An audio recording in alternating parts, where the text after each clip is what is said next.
il est dit, au verset 14, David dit à tous ses serviteurs qui étaient avec lui à Jérusalem, levez-vous, fuyons. Je vous rappelle que David, c'est un roi. David, c'est un roi. David est l'élu de Dieu. Amen. Levez-vous, fuyons, car il n'y aura point de salut pour nous devant Absalom. Hâtez-vous de partir, sinon ne tarderait pas à nous d'atteindre. Et il nous précipiterait dans le malheur. Il frapperait la ville, lui tranchant de l'épée.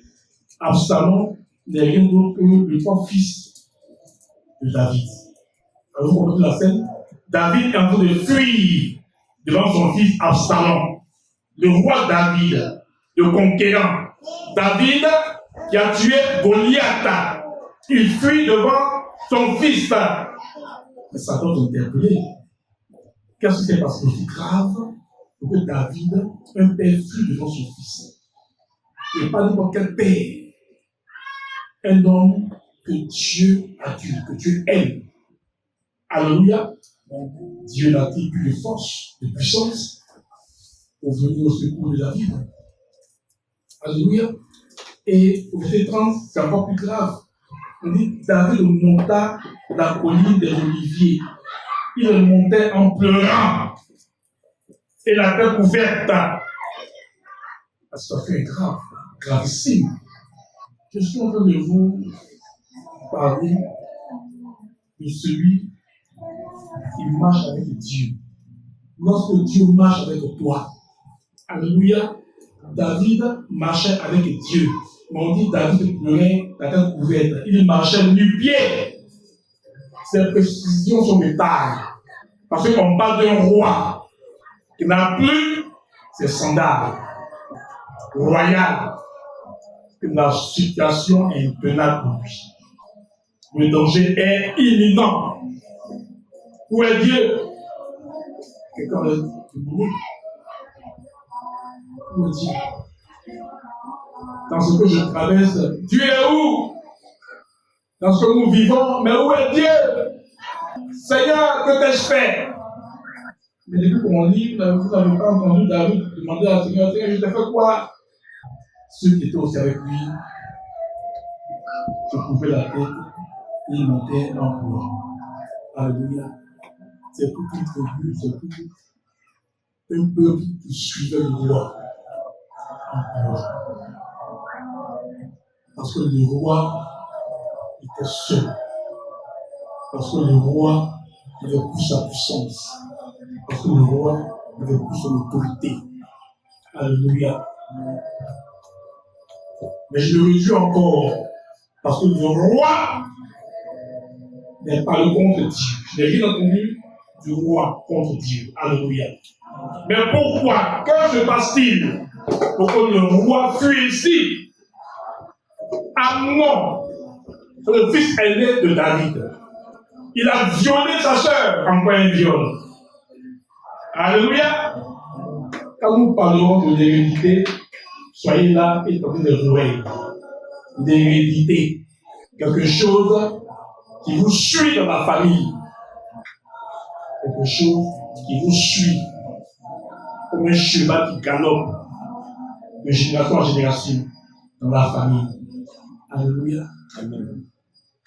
La fille de David, Tamar, qui est la demi-sœur de Amnon, son frère aîné, a été violée par elle. Mais d'où sort Absalom, que David fuit?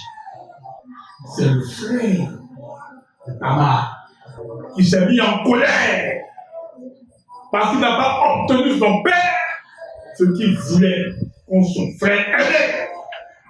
Donc, Absalom va se révolter. Absalom va de façon stratégique ramener tout un tas de peuples avec lui et même une partie de l'armée. Amen. Il va se faire roi à Hébron. Il va aller contre son père. Alléluia. Et comme son père qui est en train de reprendre ses forces.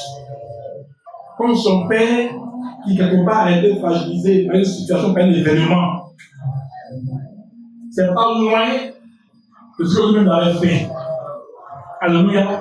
C'est juste après que David a couché avec la femme d'Uri et que David a désobéi à Dieu. Alléluia. Que ces événements commencent par s'enchaîner sur sa vie. Bien aimé, quand tu marches avec Dieu, quand tu vas à gauche, on t'interpelle, tu ne comprends pas. Il y a certains que Dieu ne va pas te tuer. Il va te corriger. Et souvent, ça fait très mal. Donc, voici ce David qui est désormais pourchassé par son propre fils. À cause d'un fait, à cause d'un événement, qui s'est encore produit dans sa famille. Mais David n'a pas maudit Dieu. David n'a pas maudit Dieu. David s'est pas appelé en Dieu. David a même laissé la même chose à quelqu'un qui l'a insulté. Alléluia. Si le fils m'a ainsi parlé, c'est parce que Dieu lui a permis. Et David a continué à marcher jusqu'à ce que le Seigneur lui apporte la délivrance. Puis finalement, son fils sera tué dans une bataille. Amen. Dans l'armée de David. C'est ainsi que David a eu sa délivrance. Mais comment cette délivrance est arrivée? Et parce que David est resté attaché à Dieu. Et parce que même dans la douleur, même dans la difficulté, même dans cette situation calamiteuse, David n'a pas régné Dieu. David n'a pas allé chercher au secours ailleurs. C'est un roi, c'est vraiment des alliés. Il n'est pas allé vers eux. Je veux dire à quelqu'un que lorsque tu traverses des situations parce que tu es chrétien, garde-toi ferme. Garde-toi ferme en Christ. Garde-toi ferme en Christ. Et vous savez, quand on vous parle aujourd'hui, c'est pour aujourd'hui. Mais parce qu'il peut arriver un temps où vous ne pouvez plus parler, où vous ne pouvez plus vous voir, vous n'avez plus la mobilité de votre corps. Mais tant que vous vivez, c'est parce que votre cerveau est encore en fonction. Et croyez-moi, tout ce que vous avez reçu comme parole, vous le vivez. Et c'est en ce moment-là que ces paroles vous fortifient. Mais quand vous entendez des gens dire des bêtises à côté de vous, des conneries, parce qu'on veut la vie de quelqu'un, d'autres personnes se croient, se situent en Dieu. Eux deviennent Dieu sur terre. Vous décidez de quand ça va mourir, quand ça va mourir. Alléluia. Et c'est en ce moment-là que les paroles de Christ reviennent pour te rassurer, pour te fortifier. Amen. Ayez peur de Dieu. Ayez peur de Dieu et allez demander à Aman. Aman, allez demander. Lui qui a préparé le tombeau des fils d'Israël. Il m'a même mis une corde même pour les pendre. Allez lui demander et allez saluer Mardoché. Parce que Mardoché, dans cette situation où sa vie était scellée par l'homme, mais pas par Dieu. Mardoché est resté l'enfant de Dieu. Mardoché, qui marchait avec Dieu, Mardoché, avec qui Dieu marchait, est resté avec Dieu, à continuer à croire en Dieu, à continuer à manifester sa foi en Dieu. Mardoché s'est confié à Dieu et Dieu a sauvé Mardoché. Et avant qu'il avait préparé la porte du tombeau, c'est lui-même qui m'a enterré. Je veux dire à quelqu'un ce matin qu'une situation peut être aussi désastreuse. C'est-à-dire de gauche à droite, derrière comme devant, tu ne trouves pas de solution, mais tu n'es pas Dieu. Souviens-toi qu'il y a un Dieu créateur. A dit un jour, tu as dit oui, Seigneur, je t'accepte. J'accepte ta main tendue. Je te donne ma vie. Souviens-toi de ce Dieu-là. Quelle que soit la teneur de la situation, souviens-toi de ce jour où tu as foulé les eaux du baptême. Et dis-toi que Jésus est avec toi. Que Jésus est avec toi. Même au bord de la tombe, il est avec toi. Même quand il est en train de façon volontaire te rouler pour 10 mètres, il peut te ramener. S'il veut. Forcément, je dis, mais vous qui croyez tant à ceux qui sont faits Dieu sur terre, demandez-leur de réveiller les morts. C'est Dieu. Lorsque Dieu marche avec quelqu'un, sa vie ne dépend plus de lui. Alléluia. Sa vie ne dépend plus de lui, mais de Dieu. Même nous-mêmes, en tant que serviteurs de Dieu, qui prions pour une personne, il n'y a pas de faisons le miracle. Il n'y a pas d'autre volonté. Même s'il y en a d'autres qui, aujourd'hui, comme je dis, sont habitués en Dieu, qui créent les plus de miracles et vont passer par là. Mais non. Dans les années 80, c'est plus trop 10 ou bien 70, c'est plus trop. Mais c'est fait de Dieu. C'est pour l'évangélisation. On lui a envoyé, il y avait une foule innombrable, une grande foule. On lui a envoyé un enfant qui avait des 6 maladies. Cet enfant est né et il y a des organes qui lui manquaient. Cet enfant est né sourd, muet et aveugle. Cet enfant est né, il n'avait pas de pieds, il n'avait pas de bras. Il a vécu jusqu'à 4 ans. Et sa mère avait toujours l'espoir pour lui. Toujours l'espoir pour lui.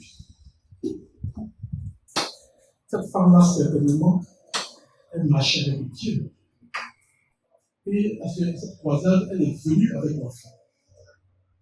Elle a porté l'enfant à l'homme de Dieu. Plus d'onction, je suis rempli de l'onction de Dieu.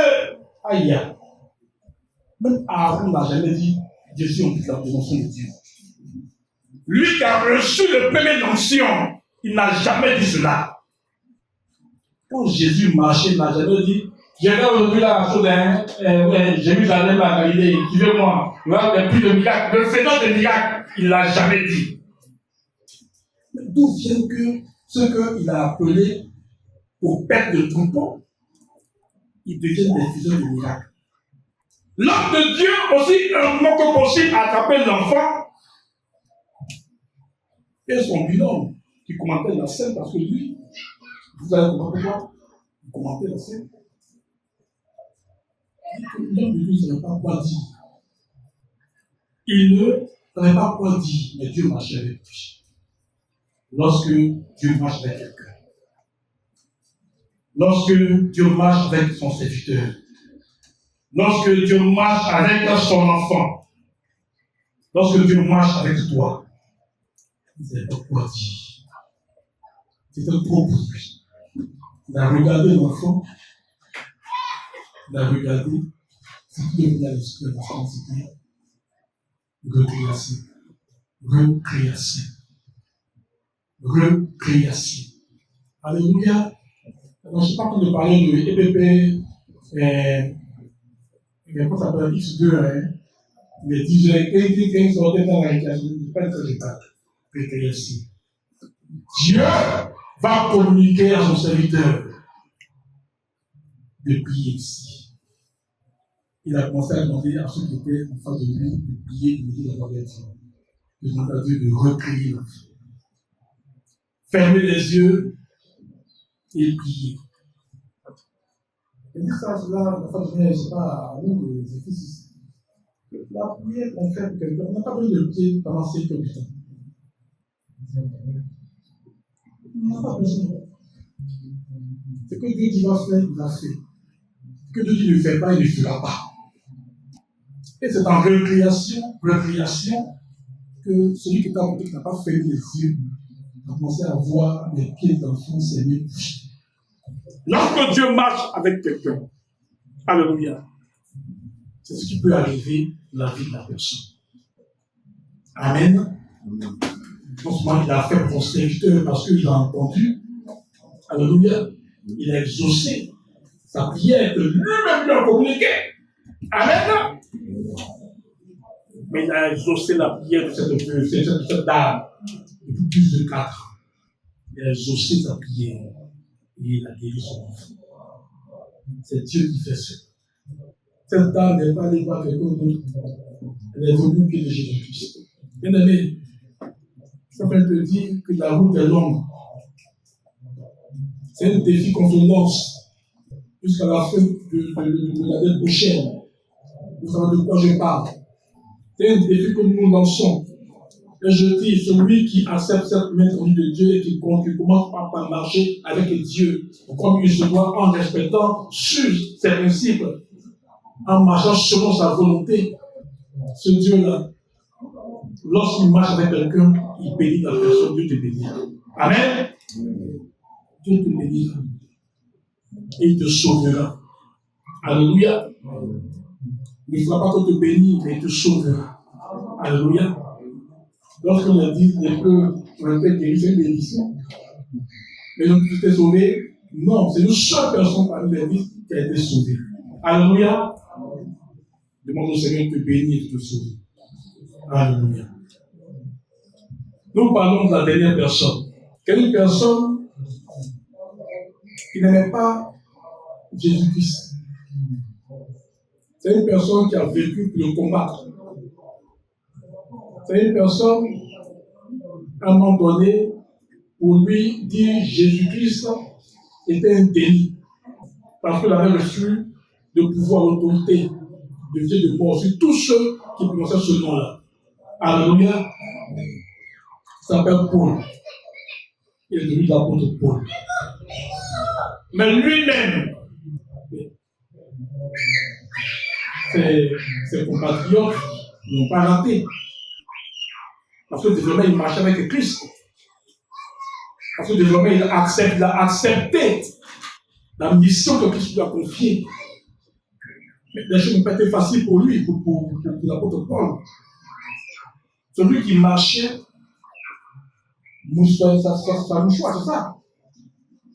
Guérissait, son mouchoir guérissait. Mais ce Paul, ils n'ont pas fait cadeau. Mais ils ne lui ont pas fait cadeau. Mais il n'a pas longtemps abandonné la main de Christ. Il n'a pas fui à la première difficulté. Il a persévéré jusque dans la mort. Bientôt sur UniTV.